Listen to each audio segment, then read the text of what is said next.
Bismillahirrahmanirrahim. Assalamualaikum warahmatullahi wabarakatuh. Ya, ketemu lagi di channel YouTube Akbar Zainuddin, inspirasi, motivasi, pengembangan diri. Nah, kita punya segmen ngobrol dengan diaspora pesantren, alumni pesantren di luar negeri, khususnya alumni Gontor.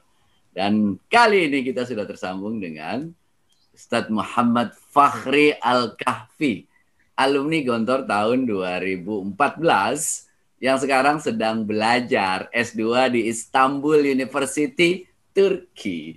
Kita akan ngobrol-ngobrol bagaimana belajar, kondisi belajar, dan yang mau belajar di Turki, nah ini dia. Kita akan ngobrol dengan Bang Fakhri Al-Kahfi. Jangan lupa yang belum subscribe untuk subscribe terlebih dahulu.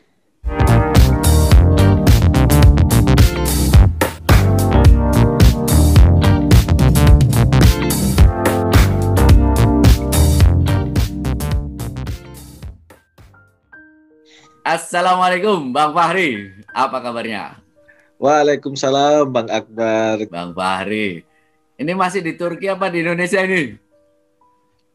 Sekarang udah di Turki, kurang lebih udah 2 mingguan saya di situ Turki. Barusan 2 mingguan ya, karena kemarin saya sempat pulang lama, kira-kira 6 bulan. 1 semester lah saya di Indonesia kemarin. Bang Fakhri ini tahun berapa alumni di Gontor itu? Alumni dari Gontor 2014, kalau masuk ke Turkinya 2019.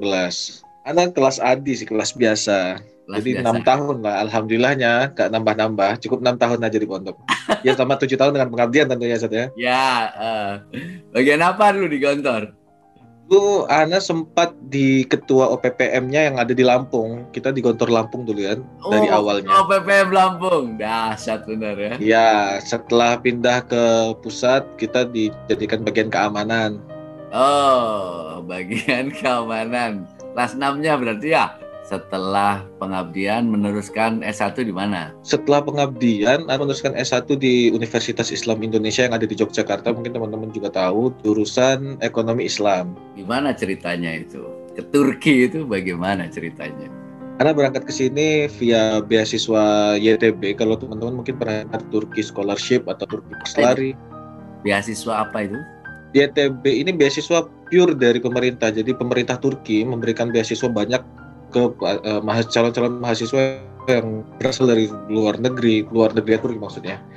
Nah di sini saya nyoba sih ketika memang posisi daftarnya itu belum lulus, jadi belum wisuda itu saya daftar. Karena kebetulan kakak kelas ada yang lulus juga beasiswa ini dan belum wisuda ketika dia daftar. Dan saya cobalah nyari walahi takun Aripan. Nah, akhirnya nyoba dan sebelum wisuda pengumumannya itu keluar dan dinyatakan lulus.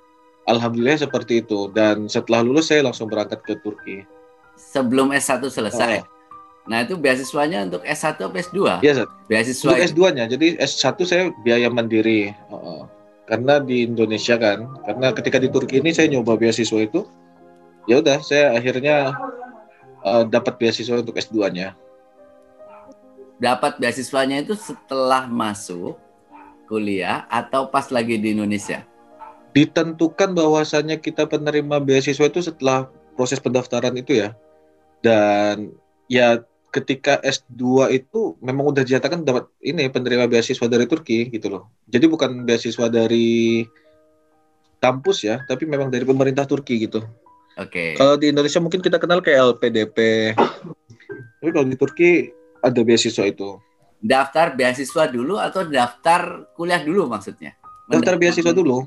Kampusnya itu ditentukan sama pemerintah nanti. Pemerintah Turki yang menentukan kampus kita di mana. Oke, Fakhri, kamu jadi penerima beasiswa di kampus A. Nanti yang lain juga seperti itu di kampus B dan seterusnya. Jadi seleksinya seleksi beasiswa terus ditentukan kampusnya di mana gitu. Ya, dan kampusnya ditentukan. Benar banget. Oke. Lalu antum ditempatkan di Istanbul. Di Istanbul.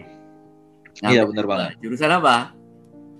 Jurusannya Islamic Economic and Finance. Oh, Islamic Economic and Finance. Ya, selinear lah dengan S1 saya. Oh, oke. Ya.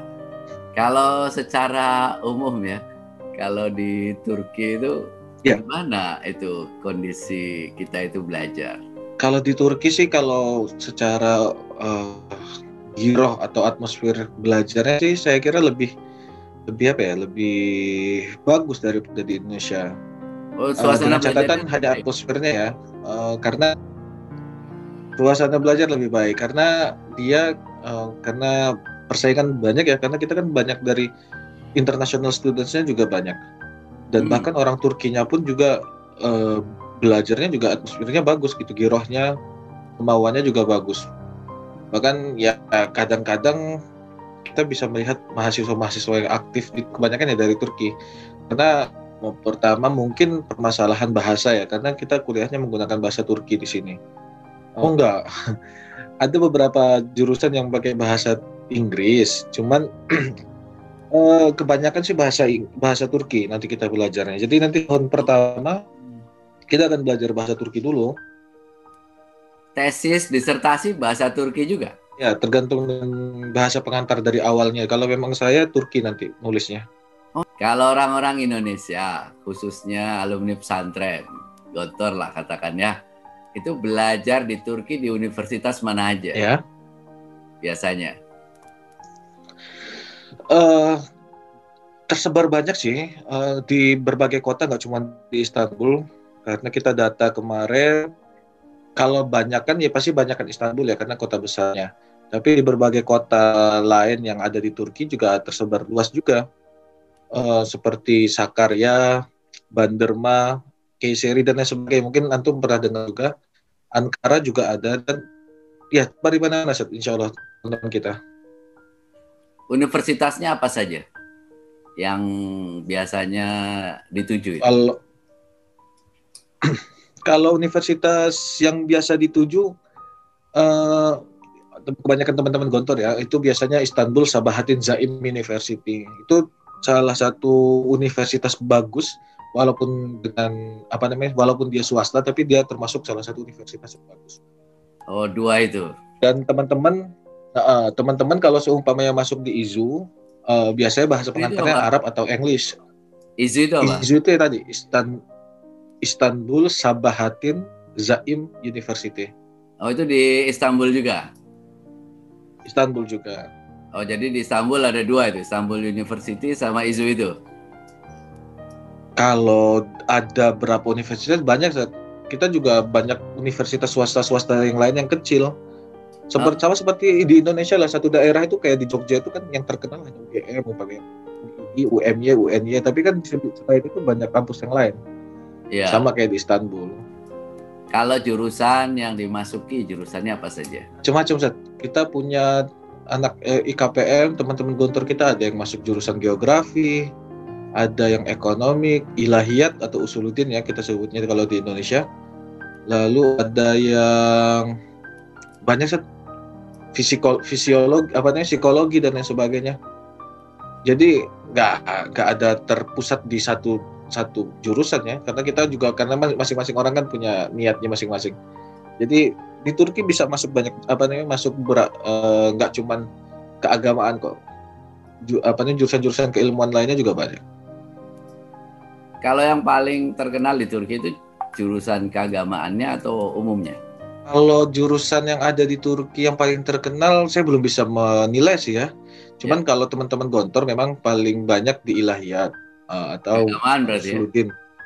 Karena memang mungkin backgroundnya teman-teman kan pesantren, Ya. ataupun mungkin S1-nya juga S1-nya di usuluddin. Jadi masuknya ke usuluddin di sini.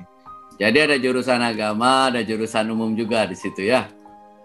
Iya, semuanya kita banyak orang Indonesia, nggak cuma Gontor ya, orang Indonesia juga banyak yang ada yang lulusan apa namanya engineering, ada yang air transportation kayak jurusan pesawat apa sih namanya ya, itu.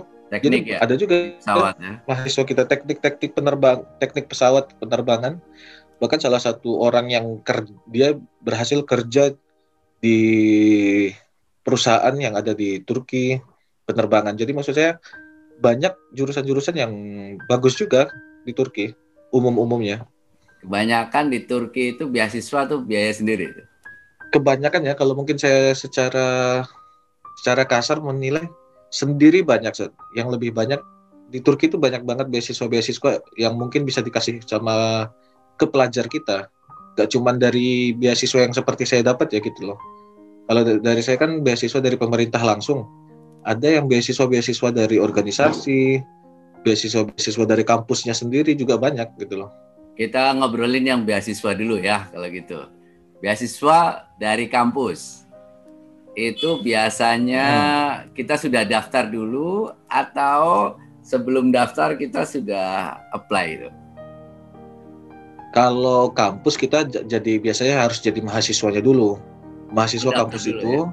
baru nanti kita ikut ujian penerimaan beasiswa.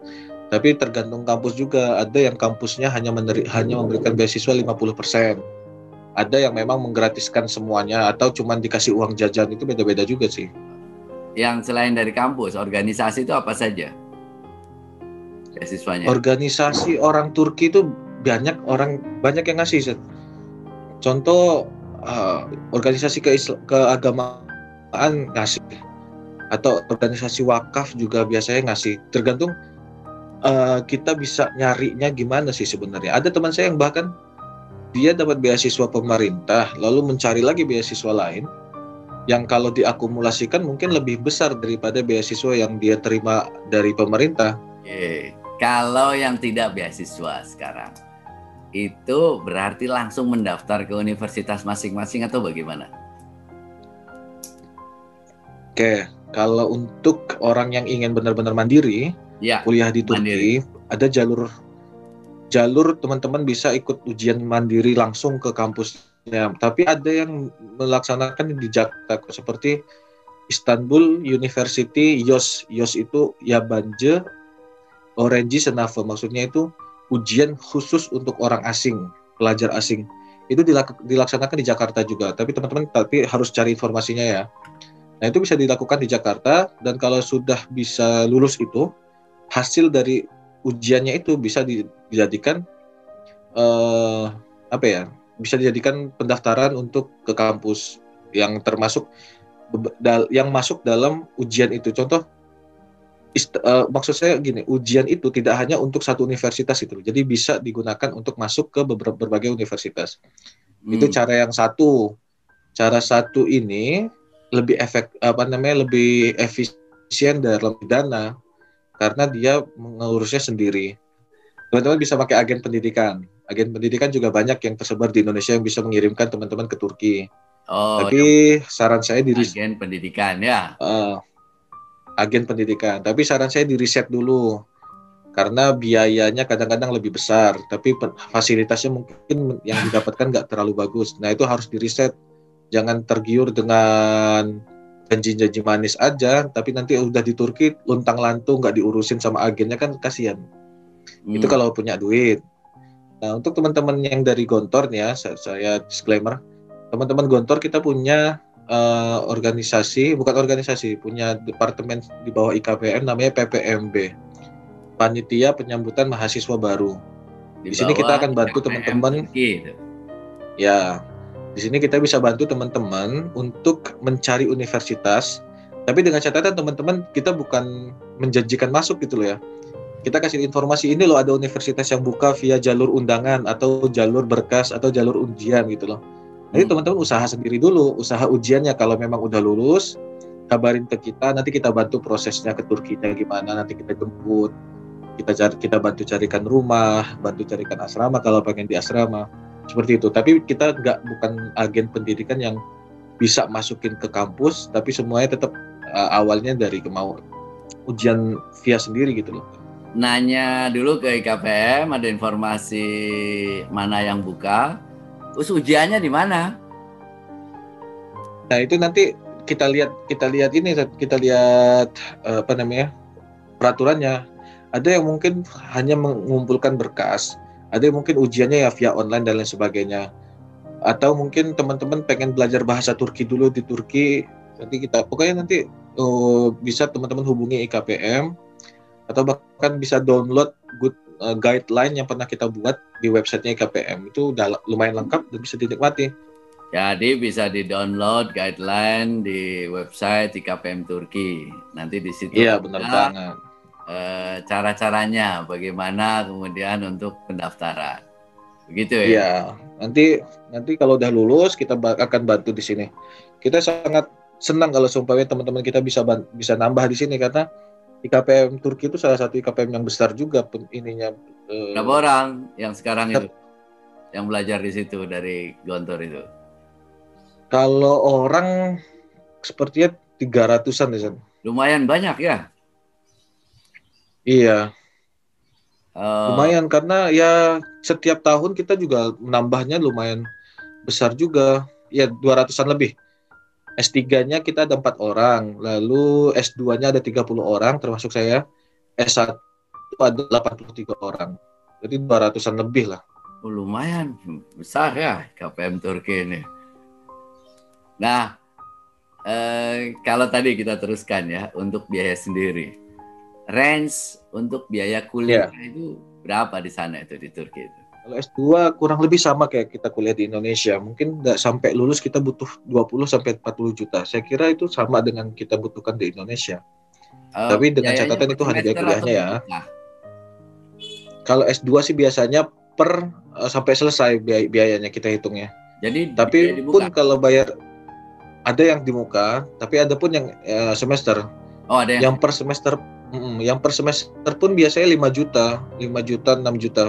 Berarti kan kalau sampai lulus juga kurang lebih 20 jutaan. Dan menurut saya itu sama dengan yang ada di Indonesia. Dengan kurang lebih catatan itu sama hanya ya. biaya kuliah ya. Kalau Hmm. kalau biaya hidupnya ya teman-teman bisa atur sendiri berapa. Kalau Kalau S1 ada yang kalau saya pernah dengar kalau biaya mandiri ya ya, setahunnya mungkin habis 30 sampai 40 juta hanya setahun loh.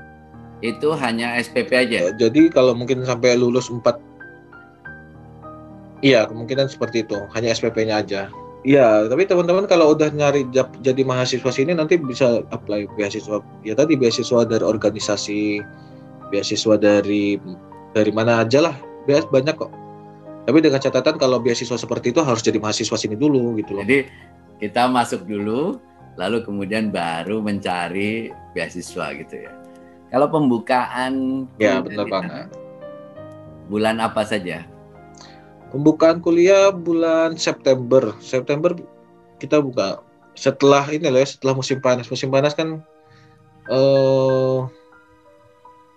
April, Mei, Juni gitu. Ya April, Mei, Juni, Juli. Setelah itu Agustus, September itu biasanya mulai ngurus-ngurusin masa kuliah. Karena kan biasanya summer, musim panas itu kan libur biasanya. Ya, kalau orang mau kuliah di Turki, jadi apa yang harus dia siapin dulu itu? Informasi nyari langsung ke kedutaan, apa ke IKPM, apa kemana itu? Ya, kalau nyari informasi kita punya banyak platform ya, termasuk dengan agen tadi, Ya, agen-agen pendidikan.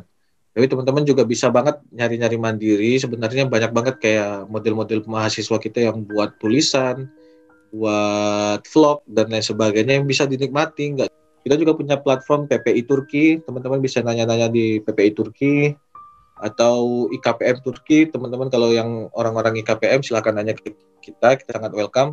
Informasi pasti tentunya sangat penting ya, karena fundamental banget. Jangan sampai ke Turki nggak tahu mau ke kampus apa, habis itu biayanya kita nggak tahu berapa. Pokoknya saya pengen ke Turki aja lah gitu. Nanti banyak masalah di sini. Kita banyak banget menerima keluhan seperti itu. Jadi jangan sampai teman-teman minim informasi. Tapi di balik itu yang yang penting itu niat dulu ya. Niat pastinya ini nggak cuma mainan loh. Niat itu sangat penting karena di Turki itu tadi saya udah di awal ya menyatakan kuliahnya kemungkinan pakai bahasa Turki. Bahasa Turki itu nggak bahasa Arab, nggak bahasa Inggris, ya bahasa baru. Ya teman-teman siap aja gitu loh belajar itu dulu. Nah itu kalau nggak niat banget, kita akan repot nanti kuliah. Apalagi teman-teman S1 dan S3 yang kuliahnya lama, kan 2 tahun, 2 semester. Ya, setelah itu nulis tesis aja ya santai. Tapi yang untuk S1 kan 4 tahun, S3 juga 4 tahun. Itu kan agak repot kalau sumpah bahasa Turkinya acak-acakan. Gitu. Makanya itu niat di belakang awal itu harus dilandaskan niat. Informasi tentu udah tadi kita jelaskan. Setelah itu ya mawas diri dulu. Kalau memang nggak kira-kira bisa apply beasiswa, dicoba dulu. Kita juga pastinya semua yang nyoba-nyoba beasiswa itu ya kalau nggak dicoba nggak bakal masuk juga gitu loh. Jangan minder dulu, intinya biasanya teman-teman minder dengan nilai. Kalau memang teman-teman yakin, dicoba aja dulu. Kalau memang pengen banget biaya mandiri ya pastikan keuangan juga bisa diatur. Jangan sampai terlalu membebankan, tapi teman-teman nanti belajarnya di sini agak kendor. Kasihan nanti orang tua kita yang udah ngasih biaya mahal. Itu Zat. Kalau berarti kalau untuk bahasa itu langsung kuliah bahasa atau belajar bahasa dulu baru kuliah? Kalau sudah terima misalnya ya. Belajar bahasa dulu. Sebelum masuk kuliah berarti belajar bahasa dulu. Ya 1 tahun nanti belajar bahasa. 1 tahun Tapi ya belajar tetap bahasa. aja Zat. Oh, baru masuk. Ya 1 tahun itu kan waktu. Ya benar. 1 tahun itu kan waktu yang pendek ya, dan teman-teman hanya belajar bahasa sehari-hari situ. Yang mana ya bahasa akademik itu beda banget sama bahasa sehari-hari gitu loh. So masih harus banyak belajar lagi. Serius ya? Harus serius memang kalau dari Turki itu. Ya kalaupun teman-teman bagaimana beda-beda cara menghadapi, ada yang dengan santai, dengan serius, itu terserah teman-teman. Tapi yang saya rasakan adalah teman-teman harus lebih serius. Kalau termasuk saya pun ini juga nasihat bagi diri saya sendiri. Kalau teman-teman mahasiswa refreshing kemana aja kalau di Turki itu, Bang Fahri? Kalau di Istanbul ya refreshing udah tinggal jalan aja. Saat kita naik kereta sebentar udah nyampe Hagia Sophia. Kereta ya? Beda-beda referensi juga ya. Kadang-kadang kalau mau referensi jalan-jalannya dengan ke masjid ya itu banyak di masjid di Turki bersebaran di mana-mana yang memang masjid bersejarah semua. Kalau mau jalan-jalan keluar kota juga banyak banget kota-kota yang banyak yang bagus tentunya. Kalau saya refreshing tidur aja tergantung musim loh ya. Kalau sekarang kayak musim dingin yang saya harus pakai jaket gini ya mending tidur. Kalau saya keluar dingin loh. Berapa derajat? Iya, Istanbul sih nggak nyampe. Kalau di Istanbul sih nggak nyampe minus ya. Biasanya 1, ya -1 udah lumayan dingin. Sekarang 6. Kalau sekarang 6. Tapi karena di Istanbul ini deket pantai ya, jadi anginnya tuh kenceng. Biaya hidup saat berapa ya, itu Bang Fahri? Makan, terus kemudian penginapan, gitu-gitu. Itu kisarannya berapa Bang Fahri? Oke, disclaimer dulu ya. Kalau saya di Istanbul nilainya ya beda dengan kota-kota lain. Kalau kota lain yang mungkin nggak semetropolitan Istanbul bisa lebih murah. Kalau saya di perharian mungkin kalau untuk makan ya, kalau memang saya makan di luar, itu mungkin habis 50 ribuan lah. 50 ribuan saya habis sehari kalau memang. Sehari? Sekali makan, iya sehari makan lah. Sehari, 1 hari. 50 ribu. Makan? Tapi ya kalau saya pribadi 2 kali udah cukup sih. Kalau teman-teman 3 kali mungkin lebih dari itu loh ya. Jadi sekali tapi makan karena 20, saya tinggal 30 ribu masih dapat? Masih ya? Tapi karena saya posisi tinggalnya di apartemen bareng sama teman-teman IKPM, biasanya kita masak itu ya lebih murah tentu, karena kan kita hanya beli bahan mentah. Tapi kalaupun tadi yang saya katakan di luar, teman-teman makan di luar 50-100 ribu sehari. Seperti itu. Nasi itu? Ya nasi atau durum kalau kita di Indonesia ada. Kalau durum itu ya kalau kita kenal di Indonesia kayak bukan kayak kebab ya. Kebab itu kita biasanya makan di Indonesia seperti itu 10 lira atau ya 20 ribu lah. Itu udah, kalau di Indonesia kan kecil ya, kalau di Turki lumayan kenyang itu untuk makan segitu. karena besar dia. Lalu kalau untuk biaya tempat tinggal tergantung pilihan. Kalau teman-teman biasa bisa tinggal di asrama, ada asrama yang murah-murah juga banyak. Murah itu tapi berapa? Kalau mungkin untuk tempat tinggal bisa Murah itu berapa? Ada yang asrama kayak asrama pondok ya. Asrama pondok itu 1 bulannya 200 lira mungkin atau 400 ribu. 400 itu udah dapat makan. Oh. Tapi dia dengan catatan asrama pondok ya, asrama yang memang ada kegiatan pembelajarannya setiap malamnya. Jadi teman-teman ada tambahan pelajaran dari asramanya. Tapi kalau teman-teman tinggal di asrama pemerintah, asrama swasta, itu bisa 500 sampai 1.000 lira, 1 juta sampai 2 juta. Nah, kalau di apartemen kayak saya, gimana? Asrama diisi berapa orang itu? Asrama satu kamarnya bisa 4, bisa 6. Satu kamar loh ya, tapi ya pasti kamarnya gede. Kalau apartemen kalau asrama tadi, asrama dengan 500 sampai 1.000 lira per bulannya, itu udah dapat makan biasanya, sarapan sama dinner. Kalau apartemen kayak saya, mungkin habisnya 300 sampai 500 lira per bulannya. Sekitar? Itu udah termasuk dengan bahan-bahan ya 1 juta lah. Itu udah termasuk dengan beli-beli bahan makanan dan lain sebagainya, gas. Itu udah termasuk.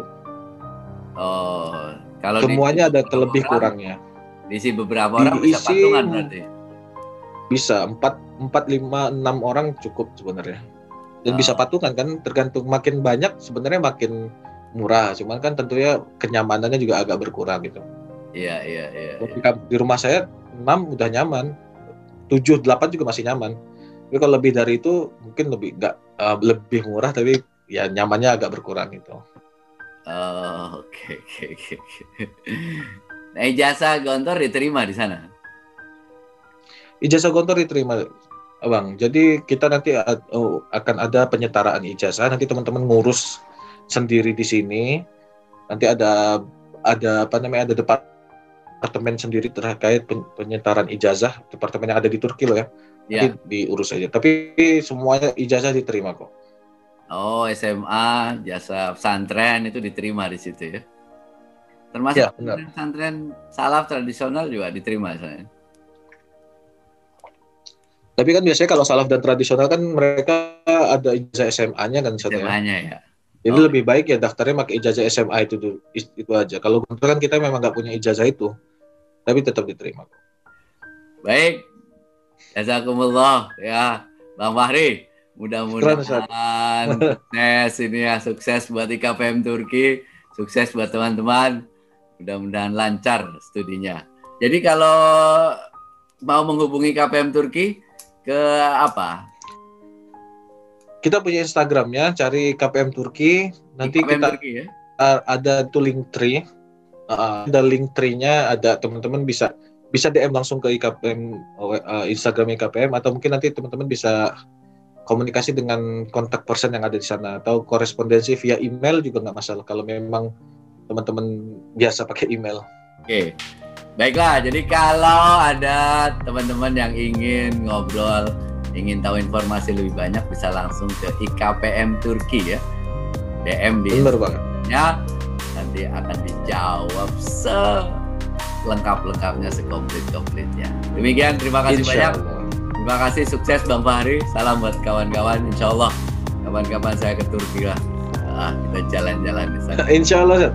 Enaknya musim apa? Dikabarin lah kita. Musim apa enaknya? Tergantung antum kuat nggak. Kalau dingin kuat silahkan musim dingin. Oh gitu ya. Tapi siap-siap agak basah karena kadang-kadang hujan. Oh. Tapi ya enakan mungkin musim semi, musim panas. Kalau musim itu bisa jalan-jalan puas gitu, nggak bebas. Tulip itu ada terkekang sama dingin. Tulip ada tulip. Tulip. Musim apa itu? Ada. Musim apa? Musim semi. Setelah musim dingin ini kan musim semi. Harusnya sekarang udah masuk musim semi, dan tulip itu biasanya udah mulai ditanam nanti bulan-bulan ini. Nanti ketika penghujung musim semi itu udah bermekaran. Bulan apa sekitar itu berarti? Bulan Maret, April, Mei, Juni. Oh, kayak bisa bareng ya. Baiklah ya. Terima kasih banyak Bang Fahri. Sama-sama, Ustaz. Assalamualaikum warahmatullahi wabarakatuh. Waalaikumsalam.